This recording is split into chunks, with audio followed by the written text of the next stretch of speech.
Dans un Burkina Faso en pleine transformation, porté par une volonté de rupture et de souveraineté nationale incarnée par le président Ibrahim Traoré, un projet phare se matérialise sous les yeux du peuple.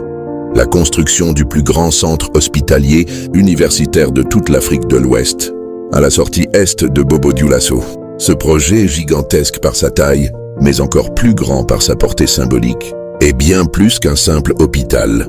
Il représente une déclaration de dignité, une promesse tenue et une preuve éclatante que le Burkina Faso, même face au vent contraire de l'histoire, peut se tenir debout, autonome et ambitieux. Au-delà du béton, du fer et du verre, c'est une vision stratégique et humaine qui prend corps. Dès le début de sa transition à la tête du pays, le capitaine Ibrahim Traoré a affiché une ligne claire. Faire du peuple la priorité.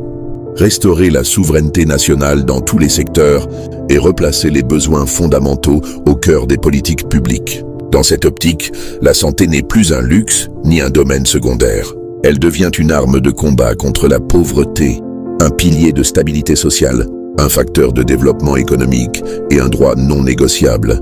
L'érection de ce centre hospitalier s'inscrit parfaitement dans cette logique de rupture où chaque infrastructure sert l'intérêt collectif et renforce la résilience nationale. Ce n'est pas un hasard si le projet a été soutenu avec fermeté par le président Traoré. Longtemps, les populations burkinabées ont été confrontées à des conditions de soins déplorables, à l'exode médical vers des pays étrangers ou à une attente interminable pour bénéficier d'un examen spécialisé. Aujourd'hui, grâce à ce chantier colossal mené à Bobo-Dioulasso, cette époque est en passe d'être révolue. L'hôpital en construction sera équipé des meilleures technologies médicales disponibles.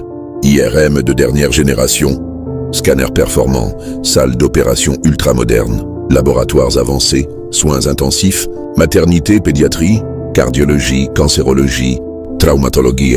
Aucun domaine n'a été négligé. Le bâtiment, étendu sur plus de 4,5 hectares bâtis, au cœur d'un terrain de 27 hectares, incarne un véritable sanctuaire de la santé moderne en Afrique. La conception même du projet traduit une vision intégrée, une médecine de pointe, accessible à tous, sans distinction de classe sociale. Le président Ibrahim Traoré l'a bien compris.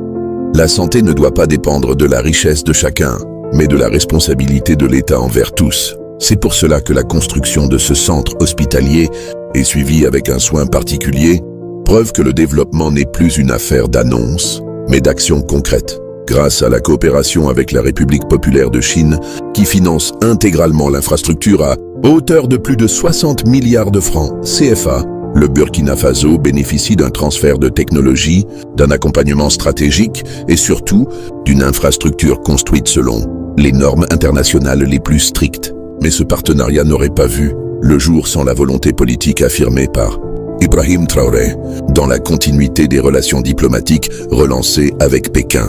Le projet, conçu dès 2016 par Karim Demé, a trouvé une seconde vie sous le régime actuel. C'est sous la transition du capitaine que les travaux ont connu une accélération sans précédent. Le message est clair. Là où certains régimes traînaient des pieds, multipliaient les obstacles administratifs et tergiversaient sur l'essentiel, le nouveau pouvoir agit, tranche, construit. Ce dynamisme nouveau dans la conduite des projets stratégiques reflète une méthode de gouvernance directe, efficace et connectée aux aspirations populaires. L'hôpital de Bobo-Dioulasso, une fois terminé, pourra accueillir plus de 500 patients dans des conditions dignes des meilleurs centres hospitaliers du monde. Mais au-delà de l'accueil des malades, il servira aussi de centre de formation pour les médecins, les infirmiers, les techniciens biomédicaux et tous les autres corps de la santé. Durant les 3 premières années d'exploitation, la Chine assurera le transfert de compétences, la formation du personnel local et l'assistance technique nécessaire à l'autonomie de gestion. Une approche complète, tournée non seulement vers la construction, mais aussi vers la pérennité. Ce chantier s'inscrit dans une politique plus large impulsée par le président Traoré, celle de l'indépendance nationale. Après l'agriculture, les mines, la défense et l'énergie, c'est au tour de la santé de connaître une profonde réforme structurelle. Le peuple burkinabé ne veut plus tendre la main, ni attendre que des solutions tombent du ciel. Il veut bâtir, avec ses partenaires sincères, un avenir digne. Et l'hôpital de Bobo-Dioulasso est l'un des premiers fruits de cette volonté collective, encouragée, portée et consolidée par la force de leadership du président Traoré. Dans une époque où les priorités se redéfinissent, cet hôpital devient un symbole. Un symbole d'espoir pour les malades qui n'auront plus à parcourir des centaines de kilomètres. Un symbole d'excellence pour les étudiants en médecine, qui disposeront enfin d'un cadre propice à leur formation.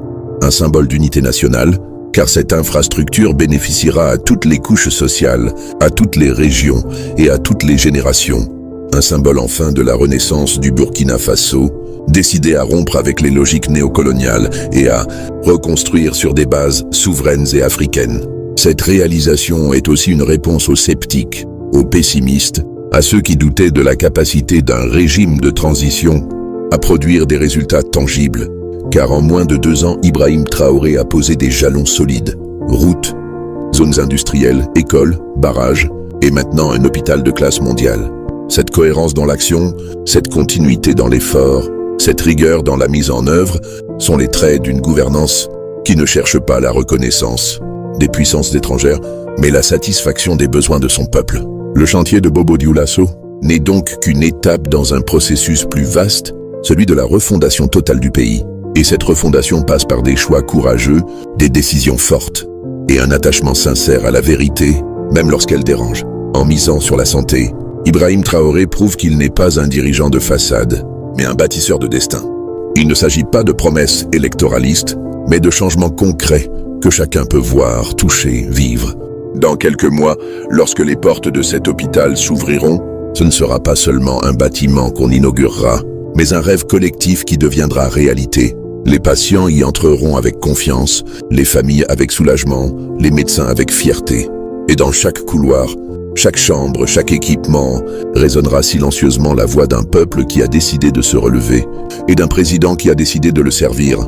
Ainsi s'écrit l'histoire du Burkina Faso, nouveau. Mais au-delà des murs et de la technologie médicale, ce nouvel hôpital cristallise aussi un tournant idéologique majeur. Le Burkina Faso, sous le leadership du président Ibrahim Traoré, envoie un message fort à la face du monde.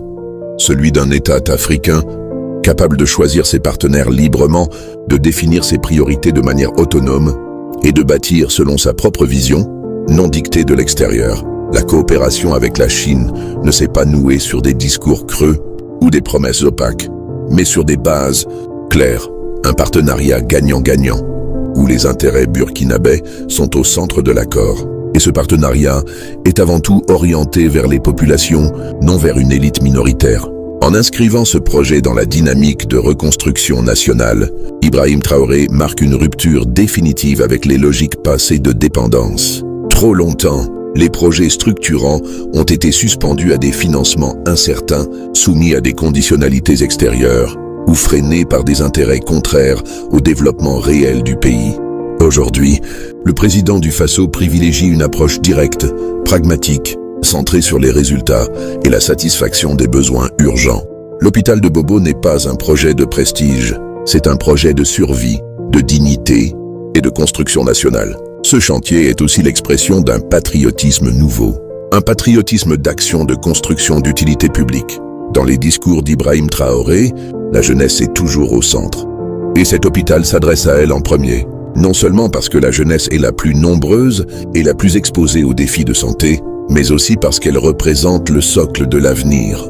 Offrir un hôpital ultramoderne à cette génération, c'est lui donner les moyens de croire, de rester, de se former et de servir. C'est couper l'herbe sous les pieds de l'exode massif, du désespoir et de la fuite des cerveaux. En cela, la construction de cet hôpital n'est pas qu'un acte de développement. C'est aussi un acte politique, un acte de souveraineté et un acte de résistance. Résistance contre la marginalisation des peuples africains. Résistance contre les logiques qui veulent que l'Afrique n'ait droit qu'à l'aide, aux miettes ou aux infrastructures bancales. Résistance enfin contre la fatalité. Ibrahim Traoré, par ce projet, montre qu'un autre chemin est possible, qu'un pays apparemment pauvre peut, avec de la volonté et une vision claire, se doter d'infrastructures dignes des grandes puissances. Et si l'hôpital de Bobo Dioulasso est aujourd'hui le plus grand projet hospitalier du Burkina Faso depuis l'indépendance, il annonce aussi d'autres révolutions dans le secteur. Déjà, des discussions sont en cours pour la réhabilitation des anciens hôpitaux, la construction de nouveaux centres de santé ruraux, la modernisation des plateaux techniques régionaux et la réforme en profondeur de la formation médicale. car un hôpital ne peut fonctionner que si tout l'écosystème médical suit. Des médecins bien formés, du matériel bien entretenu, des structures de proximité et un système de gestion transparent et performant. Dans ce processus, le rôle de l'État est central. Et sous la gouvernance d'Ibrahim Traoré, l'État burkinabé retrouve sa force, sa crédibilité et sa capacité à planifier. Loin des improvisations du passé, les projets sont désormais inscrits dans une logique de résultat.